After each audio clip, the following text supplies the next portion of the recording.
Ազգային վերածննդի, ներքին համերաշխության ու աշխարհին ներկայանալու խորհրդանիշ Հիսուս Քրիստոսի արձանիշին աշխատանքներին միանալ ցանկացող քաղաքացիների հոսքը չի դադարում։ Տավուշից Շիրակ, Սյունիքից Լոռի կամավորների այս խումբը հանրապետության բոլոր մարզերից ու մայրաքաղաքից են։ Շինհրապարակում շինարարի կողքին նախաձեռնության հեղինակն է Գագիկ Ծառուկյանը։ Գյումրեցիները նրան դիմավորում են ավանդական դհոլ զուռնայով։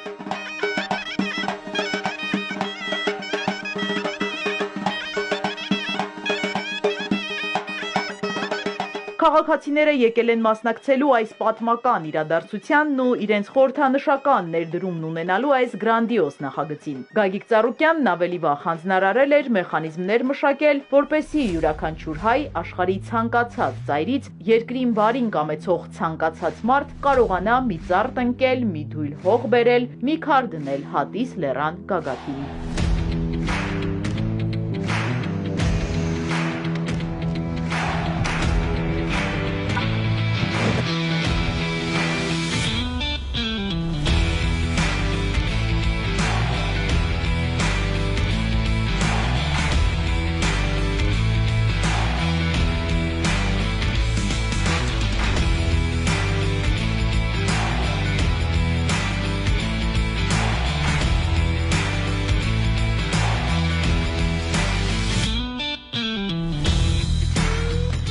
Քաղաքացիները առցանց հայտ էին լրացրել Հիսուս Քրիստոսի արձանի տեղեկատվական հարթակում և գրասենյակն այժմ նրանց ցանկությունն իրականություն է դարձրել։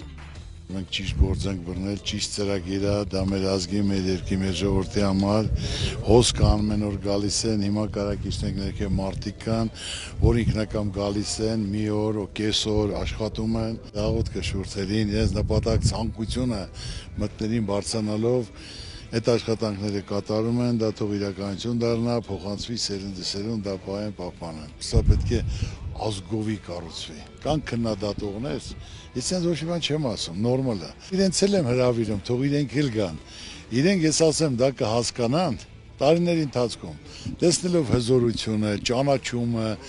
ամեն ինչը։ Ֆրանսիայում Էֆելյան աշտարակ կառուցում են, ֆրանսիացիները 85% դեմ էին դրան։ Բայց այսօր տարեկան 50 միլիոն տուրիստ գնում է միայն Էֆելյան աշտարակի համար։ Այնպես որ սա պատմական գործ են կատարում ազգովի։ Եվ անպայման դա աստված, որ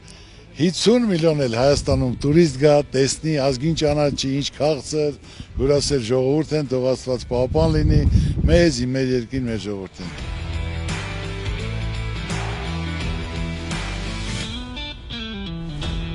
Այսօր եկել են մարդիկ Հայաստանի տարբեր մարզերից եւ Երևան քաղաքից, Սյունիքից մինչեւ Տավուշ, Շիրակից մինչեւ Արարատ եւ այն ողջավորությունը այսօր ես որ տեսնում եմ այստեղ այն զգացողությունները, որ մենք այսօր ունեցանք, քանի որ մասնակիցը դարձանք մի պատմական իրադարձության, այդ զգացողությունները անբացատրելի են։ Եվ վստահ եմ ժամանակի ընթացքում տարիներ հետո դառնալու է այս կետը քրիստոնյա զբոսաշրջիկների այցելելու գլխավոր վայրերից մեկը։ Այստեղ բարձրանալով ես ապշա, թե ինչպես կարող է մարդ այսքան աշխատանք կատարել, բայց միաժամանակ գիտենալով հանդերձ որ պարոն Գագիկ Ծառուկյանը մեծ հոգի ունի, միանշանակ մեծ գործ է կատարել։ Ես կցանկանայի այս Սուրբ Քրիստոսի արձանը հայ ազգին, մեր քրիստոնյա աշխարհին բերեր նորանոր հաջողություններ, մեր ժողովրդին, հայ ժողովրդին, համերաշխություն։ Ես Մոսկվայից եմ եկել, հատուկ ես նպատակով եմ եկել, պարոն Ծառուկյանին շատ սիրում եմ, հարգում եմ, ես էլ որ արեց մեր հայ ազգը պիտի առավել ու առավել եւս իր կողքին լինի։ Ահռելի մեծ աշխարհով մեկ ճանաչում ունեցող գործարարում։ Նման բարերարներ, նման մարդիկ մեր երկրին շատ ահավոր պետք են։ Սա մեր համար մեծ սիմվոլ է, պարծանք է, մենք դրանով հպարտանալու ենք ամբողջ կյանքում, այս sense հավաստագրերը, որ մեզ մոտ է, մեր թորնիկները հպարտանալու են, որ մեր տատիկը մասնակցել է սրա հիմնակարի մի փոքրիկ ինչ-որ լումայով։ Տարածաշրջանում մեծ աշխատատեղ է բացվելու, իօգուտ մեր ժողովրդին։ Ուրեմն պարոն Ծառուկյանը այնքան հայրենասեր մարդ է, այնքան ժողովրդասեր մարդ է, որ կարողանում է ինչ-որ ներդրումներ կատարում է հենց հանրապետության մեջ։ Այս մեծ շինությունը ամբողջ աշխարհում մեկ ճանաչել են տալիս մեր հայ ժողովրդին, մեր հայոց պետականությունը սրանով բացարձակ արդեն ամբողջ աշխարհով մեկ կճանաչեն։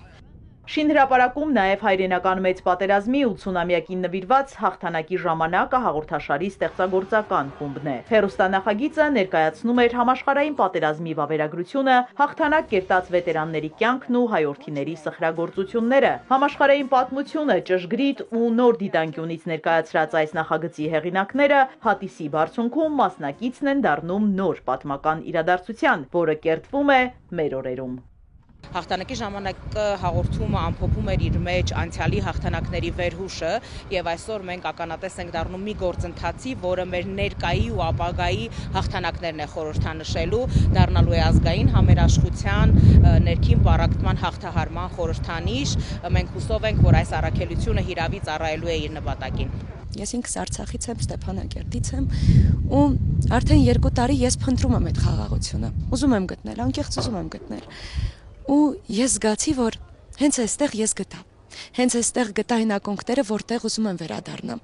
որովհետև այս եւս իմ հայրենիքն է, բայց ես ունեմ մի կետ, որ երբ հոգիս ցավա, երբ չգտնեմ այն լույսը, որը ուզում եմ տեսնել, թե հայրենիքում, թե իմ կյանքում, ես կգամ այստեղ ու այդ լույսը կգա իմ կյանք։ Հաղթանակի ժամանակահաղորդման շրջանակում մենք ներկայացրել ենք մեր պատմությունը։ Այսօր եւս կարող եմ զուգահեռներ տանելով ասել, որ մասնակցում եմ պատմական մի իրադարձության,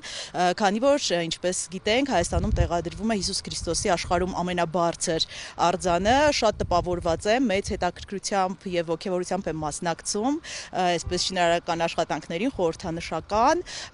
կարծում եմ, որ Փրկչի արձանը կդառնա Հայաստանի նոր այցեքարտը եւ զբոսաշրջիկների հոսքը բազմապատիկ անգամ կավելանա։ Այս օրերին Փրկչի արձանի շինաշխատանքներին մասնակցած քաղաքացիներից Գագիկ Ծառուկյանը հետաքրքրվել էր, թե որն է նրանց ամենանվիրական երազանքը ու ինչ մտորումներով են բարձրանում այստեղ։ Միայն հաշտություն, համերաշխություն։ Մեծամասնությունը 80-90%-ի ցանկությունը մեր երկրում, որ հաշտություն, համերաշխություն, խաղաղություն լինի։ Ու դրա համար ես նորից եմ ասում, մենակ մարդու բան չի։ Սա պետք է լինի ազգովի։ Մենք մի ազգ ենք, որը պետք է կարողանանք համախմբվել, հասկանալ, գնահատել։ Մեկը մյուսի վրա ցեղ չշպրտի,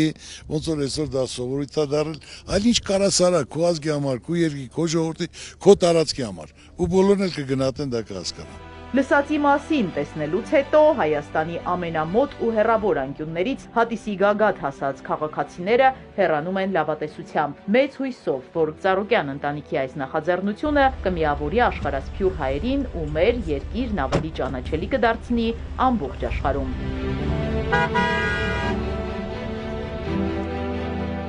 Իզաբելլա Հովհաննիսյան, Ալեքսանդր Կիրոյան, Հարություն Հովսեփյան, Էպիկենտրոն։